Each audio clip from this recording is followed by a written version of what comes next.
ارسلان نے بڑے غور سے زوبا کی طرف دیکھا، پھر کہنے لگا، تو پھر دیر کاہے کی؟ دونوں بہنیں لاؤ، یہاں اکٹھے بیٹھ کر کھاتے ہیں۔ بھوک محسوس کر رہا ہوں، اتنی دیر تک میں کسی کو بلا کر کہتا ہوں کہ لشکرگاہ سے ہمارے لیے کھانا لائیں۔ اس پر زوبا اور غریاد اٹھیں اور خیمے سے نکل گئیں۔ ارسلان نے آواز دے کر کسی کو بلایا۔ تھوڑی دیر تک ایک جوان خیمے کے دروازے پر نمودار ہوا۔ ارسلان نے اسے مخاطب کیا، دیکھو محترم اخیمود کے اہل خانہ نے اپنا اور میرا کھانا خود تیار کیا ہے، لہذا لشکرگاہ سے میرا کھانا لے کر نہ آنا۔ اس پر وہ جوان لوٹ گیا۔ تھوڑی دیر بعد ڈھیر سارے برتن اٹھائے زوبا اور غریاد خیمے میں داخل ہوں۔ سارے کھانے کے برتن انہوں نے 2 بڑے بڑے تشتوں میں رکھے تھے۔ دونوں تشت انہوں نے ایک طرف رکھ دیے، پھر کھانے کی چیزیں ارسلان کے سامنے سجانے لگیں۔ ارسلان ایک ایک چیز کو بڑے غور سے دیکھ رہا تھا۔ جب وہ برتن رکھ چکیں تو زوبا کی طرف دیکھتے ہوئے ارسلان کہنے لگا، یہ جو چیزیں تم لوگوں نے سجائی ہیں انہیں دیکھ کر تو میری بھوک بڑھ گئی ہے، پہلے یہ بتاؤ کہ یہ کیا کیا ہے؟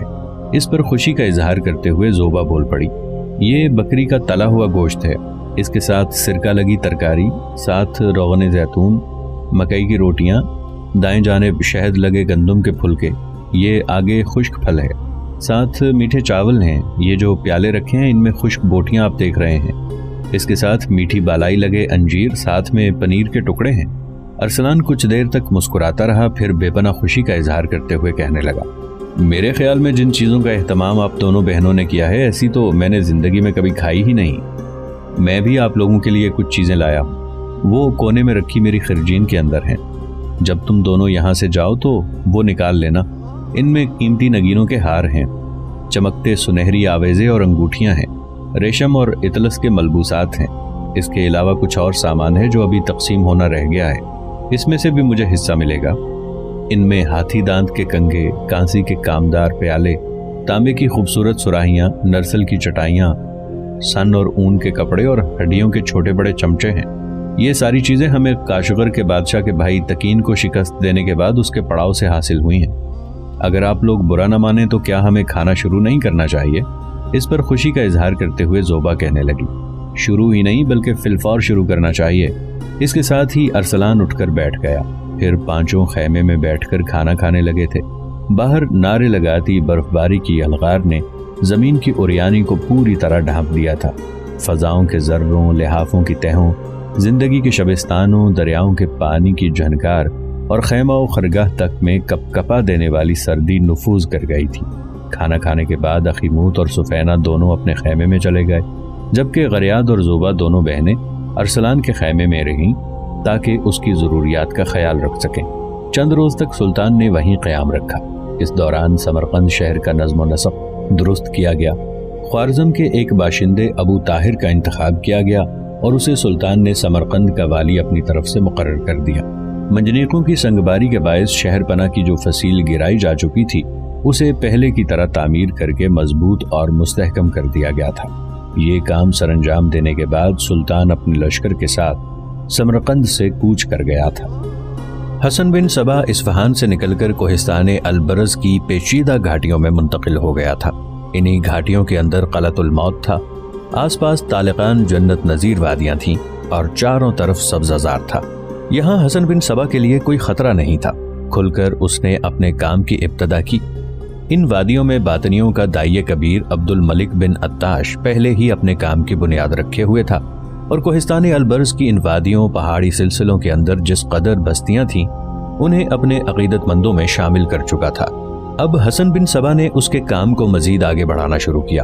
آس پاس کی ساری بستیوں اور قصبوں کو اپنے حلقہ ارادت میں شامل کرنے کے بعد اس نے قلعۃ الموت میں بھی آنا جانا شروع کر دیا تھا، اور قلعے کے اکثر محافظوں کو بھی اس نے اپنے ارادت مندوں میں شامل کر لیا۔ حسن بن صبا بظاہر مجسم امن و امان، خیر و مہر کا مجسمہ، فہم و حکمت اور ادراک کا محور اور مدحت و خرم کی فکر سے بالکل بے نیاز لگتا تھا، لیکن باطن میں وہ کالی سازشوں، بربریت، ریاکاری سے بھی زیادہ ہولناک تھا۔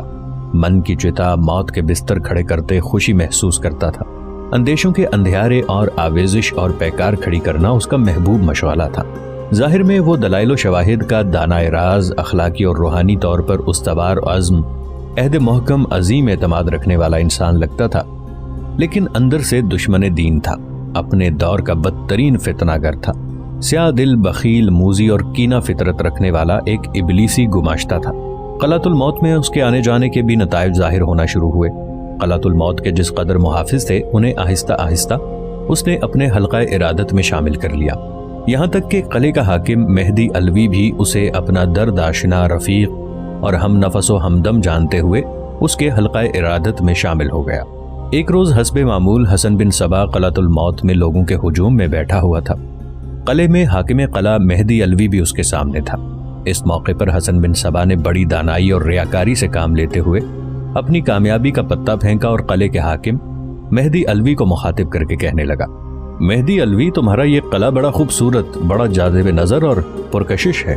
دل چاہتا ہے میرے لیے اس قلعے میں کوئی ایسی جگہ ہو جہاں میں پرسکون ماحول میں نماز ادا کیا کروں۔ مہدی علوی پہلے ہی حسن بن صبا سے متاثر تھا، کہنے لگا، آپ کس قسم کی گفتگو کرتے ہیں؟ یہ سارا قلعہ ہی آپ کا ہے، جہاں چاہے آپ نماز ادا کریں، کیا یہاں آپ کو کوئی روک سکتا ہے؟ بڑے عیارانہ انداز میں حسن بن صبا نے اس کی طرف دیکھا، پھر کہنے لگا، مہدی، نماز ادا کرنے کے میرے اپنے کچھ طریقے ہیں۔ میرا اصول ہے کہ نماز وہاں ادا کی جائے جہاں ملکیت ہو۔ تمہارا قلعہ میں دیکھتا ہوں خلوص دل سے عبادت کرنے کے لیے بڑا موزوں ہے، لیکن میرے نزدیک عبادت اسی جگہ قبول ہوتی ہے جہاں انسان اپنی مملوکہ زمین پر نماز ادا کرے۔ مہدی، اگر تم برا نہ مانے تو اس قلعے میں مجھے اتنی زمین دے دو جو ایک بیل کے چمڑے کے اندر آ جائے، تو میں اس کے عوض یا اس کی قیمت میں تمہیں 3000 دینار نقد ادا کروں گا۔ ایک بیل کے چمڑے بھر زمین کے لیے یہ رقم بہت زیادہ تھی۔ مہدی کی باچھیں کھل کے رہ گئیں۔ اندر ہی اندر اس کا دل چھلانگے لگانے لگا تھا کہ صرف ایک بیل کے چمڑے جتنی جگہ کے لیے اتنی بڑی رقم مل رہی ہے۔ کچھ دیر خاموشی رہی، یہاں تک کہ حسن بن صبا نے پھر اسے مخاطب کیا، مہدی، کیا یہ تمہیں قبول ہے؟ مہدی اپنی خوشی پر قابو پاتے ہوئے کہنے لگا، جی بالکل، مجھے منظور ہے۔ آپ اس رقم کے عوض مجھ سے اتنی زمین لے لیں جو بیل کے چمڑے کے اندر آ جائے۔ مہدی کا یہ جواب حسن بن صبا کے لیے بے حد خوشی اور مسرت اور انسبات کا باعث بنا۔ کہنے لگا، اس طرح نہیں، جو گفتگو میرے اور تمہارے درمیان ہوئی ہے اسے تحریری شکل دینی ہے، اس پر گواہ مقرر ہونے چاہیے۔ مہدی اس پر بھی تیار ہو گیا، لہٰذا حسن بن صبا اور مہدی علوی کے درمیان معاہدہ ہو گیا کہ 30,000 دینار کے عوض مہدی علوی اپنے قلعے میں حسن بن صبا کو اتنی جگہ دے دے گا جو ایک بیل کے چمڑے کے اندر آ جائے۔ یہ معاہدہ ہونے کے بعد حسن بن صبا نے اپنا عیارانہ رنگ، اپنا دھوکے باز ذہن جمانا شروع کر دیا۔ اس نے بیل کا ایک چمڑا لیا، اسے بالکل باریک باریک دھجیوں میں کاٹا، ان دھجیوں کو آپس میں جوڑ کر اس قدر لمبا کر لیا کہ وہ دھجیاں پورے الموت نام کے قلعے پر حاوی ہو گئیں۔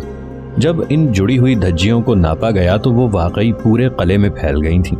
حسن بن صبا نے اس موقع پر مہدی کو مخاطب کر کے کہنا شروع کیا، مہدی، میرے اور تمہارے درمیان تحریری معاہدہ ہو چکا ہے کہ جس قدر جگہ ایک بیل کے چمڑے کے اندر آ جائے گی اس کا میں مالک ہوں گا۔ اب تم دیکھو، تمہارا یہ قلعہ بیل کے چمڑے کے اندر آ چکا ہے، اس میں کوئی زائد چیز میں نے نہیں لگائی، تمہارے سامنے بیل کے چمڑے کی دھجیاں کاٹ کر انہیں جوڑا ہے، اور اب تحریری طور پر میں اس قلعے کا مالک ہو گیا ہوں۔ اس سلسلے میں تمہیں کوئی اعتراض ہے؟ مہدی علوی حسن بن صبا کی اس حرکت پر دنگ رہ گیا تھا، کچھ دیر خاموش رہا، پھر کہنے لگا، لیکن جو طریقہ کار آپ نے استعمال کیا ہے اس کی بات میرے اور آپ کے تحریری معاہدے کے اندر تو نہیں ہے۔ معاہدہ تو یہ کہتا ہے کہ آپ مجھ سے 3000 دینار کے عوض صرف اتنی جگہ لے لیں گے جو ایک بیل کے چمڑے کے برابر ہو، یعنی اس کے اندر آ جائے۔ اب جو آپ نے یہ دھجیاں جوڑ کر اتنا لمبا رسا بنا دیا ہے جو میرے پورے قلعے پر حاوی ہو چکا ہے، تو کیا ایسی بات ہماری تحریر میں ہے؟ حسن بن صبا نے کھا جانے والے انداز میں مہدی کی طرف دیکھا۔ مہدی علوی، تم بھول رہے ہو، معاہدہ یہ تھا کہ بیل کے چمڑے میں جس قدر جگہ آ جائے وہ 3000 دینار کے عوض میری۔ اب تم دیکھتے ہو یہ جو دھجیاں میں نے جوڑی ہیں یہ ساری بیل کے چمڑے کی ہیں، اب تمہارا پورا قلعہ اسی چمڑے کی زد میں آ رہا ہے، اس میں میرا تو کوئی قصور نہیں، اب تحریری طور پر میں اس قلعے کا مالک ہوں۔ مہدی علوی بڑا مایوس اور فکر مند ہو گیا، کہنے لگا، لیکن شیخ، تحریر میں یہ تو نہیں لکھا کہ 3000 دینار کے عوض آپ صرف بیل کے چمڑے کے اندر آنے والی زمین کے مالک ہوں گے۔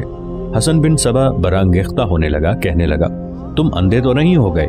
یہ جو دھجیاں ہیں بیل کے چمڑے کی ہی تو ہیں، اور تمہارا پورا قلعہ ان کی زد میں جو آ رہا ہے، تو اس کا مطلب یہ ہے کہ پورا قلعہ بیل کے چمڑے کی ہی زد میں ہے۔